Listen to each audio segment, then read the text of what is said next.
mbokk yi su ngeen bëggee di jot mboolem vidéo yi am ci Ngabou Xam-Xam TV da ngeen di abonné bu leen fàttee la notification bi ngir ngeen di am mboolem vidéo yi am ci Ngabou Xam-Xam TV.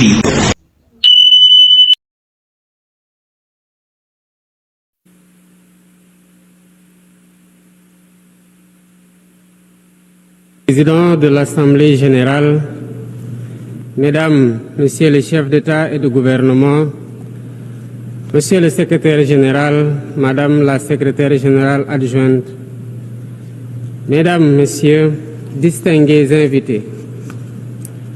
Avant tout propos, je voudrais saisir cette tribune pour saluer à nouveau la mémoire de mon compatriote, Amadou Makhtar Mbow, qui vient de nous quitter.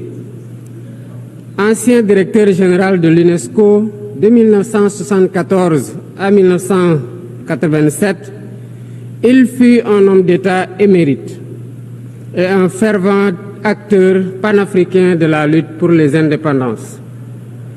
Je félicite M. Philomène Yang pour son élection à la présidence de cette Assemblée générale des Nations unies, ainsi que son prédécesseur pour sa contribution à la mise en œuvre de notre agenda commun. À travers vous, je formule mes vœux de succès dans la conduite de nos travaux. Je salue également l'engagement constant du secrétaire général Antonio Guterres, dont les efforts pour promouvoir la paix, la dignité humaine et le multilatéralisme sont plus que jamais nécessaires. Le Sénégal renouvelle son plein soutien à sa mission en ces temps de turbulence mondiale. En prenant la parole aujourd'hui, je suis habité d'une conviction profonde: l'unité dans la diversité est la clé pour garantir le développement durable et la dignité humaine pour tous, partout dans le monde. Ce thème de la présente session, qui guide nos discussions, nous invite à repenser nos responsabilités collectives et à nous assurer que les principes fondamentaux des Nations unies, définis il y a près de 8 décennies, continuent de porter la promesse d'un monde plus juste et plus équitable. Mesdames, Messieurs, nous vivons dans un monde troublé, où les principes de la Charte des Nations unies, qui prônent l'égalité, la justice et le respect des droits humains, sont chaque jour mis en mal. Les conflits s'étendent, les inégalités se creusent et les crises climatiques aggravent la vulnérabilité de millions de personnes à travers le monde. De surcroît, nous assistons à une remise en cause inquiétante du multilatéralisme, à un moment où l'humanité en a le plus besoin. Le monde doit se regarder en face, sans complaisance. Les valeurs que nous avons juré de défendre sont piétinées dans plusieurs régions du globe.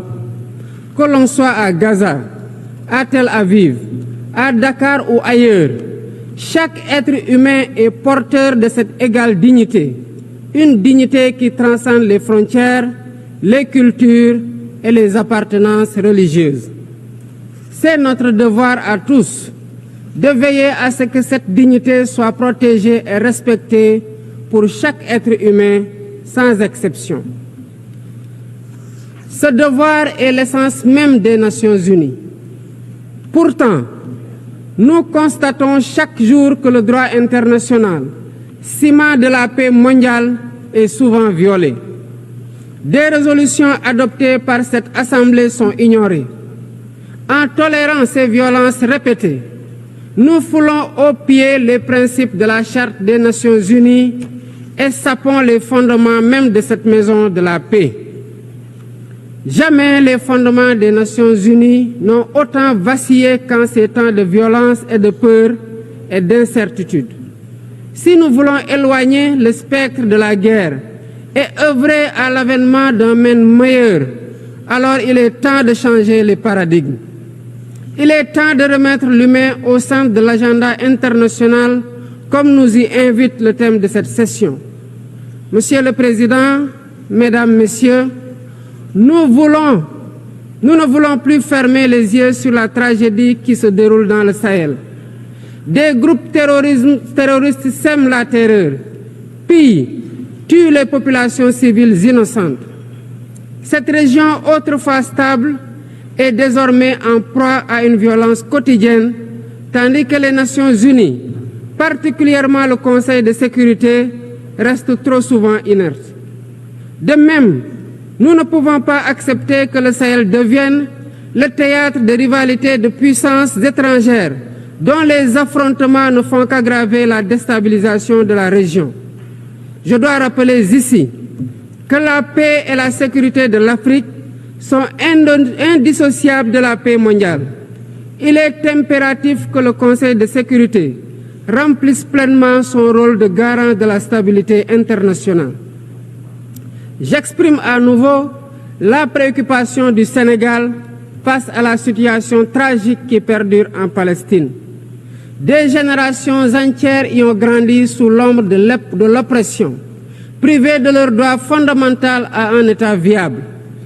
Le Sénégal, en tant que président du Comité pour l'exercice des droits inaliénables du peuple palestinien, appelle à un cessez-le-feu immédiat et durable. Nous réitérons notre soutien à la solution des deux États, avec Jérusalem-Est comme capitale de la Palestine, conformément aux résolutions pertinentes des Nations Unies. Cette guerre qui n'épargne ni femmes, ni enfants, ni infrastructures vitales est une plaie ouverte sur la conscience internationale. Il est impératif que le droit international humanitaire soit rétabli dans toutes les zones de conflit et que les Nations Unies jouent pleinement leur rôle de médiateur et de garant de la paix. Mesdames et messieurs, la paix n'est pas seulement l'absence de guerre. La paix, c'est aussi la possibilité pour chaque être humain de vivre dans la dignité, de se nourrir, de se loger, de s'éduquer et de recevoir des soins. Or, aujourd'hui, plus de 750 millions de personnes ne mangent pas à leur faim et des millions basculent chaque jour dans l'extrême pauvreté. Ces chiffres éloignent de plus en plus le monde des objectifs de développement durable fixés pour 2030. Nous ne pouvons plus accepter que les mécanismes de gouvernance mondiale continuent de reproduire ces inégalités. Il est alors temps de rompre avec la logique du chacun pour soi et de bâtir un nouveau contrat social global fondé sur la solidarité et la coopération. Ce contrat doit inclure des réformes majeures pour s'attaquer aux défis politiques, économiques, environnementaux de notre époque. Premièrement, il est impératif de sauvegarder et de renforcer le multilatéralisme comme cadre unique d'action pour la paix et la sécurité internationale. Cela passe par une réforme urgente des institutions mondiales, notamment le Conseil de sécurité, le FMI, la Banque mondiale, afin qu'elles soient plus inclusives et qu'elles reflètent les réalités géopolitiques et économiques actuelles. Le continent africain, en particulier, doit avoir une place plus importante dans ces instances de décision. Deuxièmement, il est temps de corriger les injustices économiques qui freinent le développement de nombreux pays du Sud. Le commerce illégal, l'évasion fiscale, les flux financiers illicites et les congés fiscaux abusifs ruinent les pays en développement, notamment en Afrique. Ces injustices doivent être corrigées pour permettre à tous les pays de participer pleinement au commerce mondial et de bénéficier de la croissance économique. Troisièmement, il est essentiel de garantir avec détermination et d'agir avec détermination contre le réchauffement climatique en respectant le principe de responsabilité commune mais différenciée. Les pays industrialisés responsables historiques des émissions massives de gaz à effet de serre doivent intensifier leurs efforts pour financer une transition énergétique juste et équitable qui ne pénalise pas les pays en développement. Nous devons impérativement protéger notre planète sans sacrifier les droits des nations les plus vulnérables, à poursuivre leur développement. Quatrièmement, il est nécessaire de rompre avec toute tentative d'imposer des normes civilisationnelles unilatérales. Depuis son indépendance, le Sénégal a toujours défendu l'égale dignité des cultures et des civilisations. Et cette diversité doit continuer à être la base de la coexistence pacifique entre les peuples.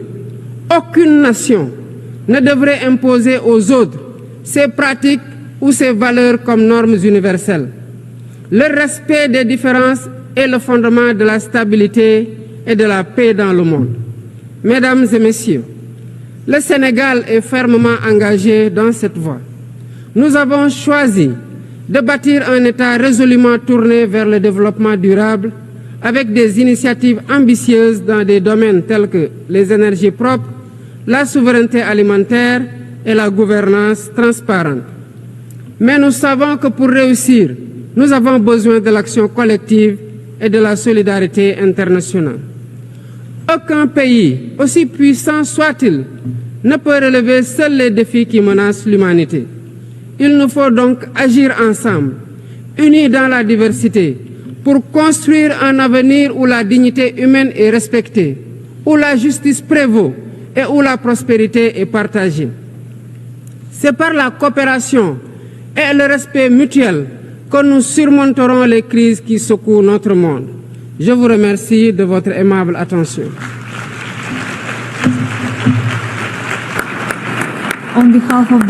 Au nom de l'Assemblée, je remercie le président de la République du Sénégal.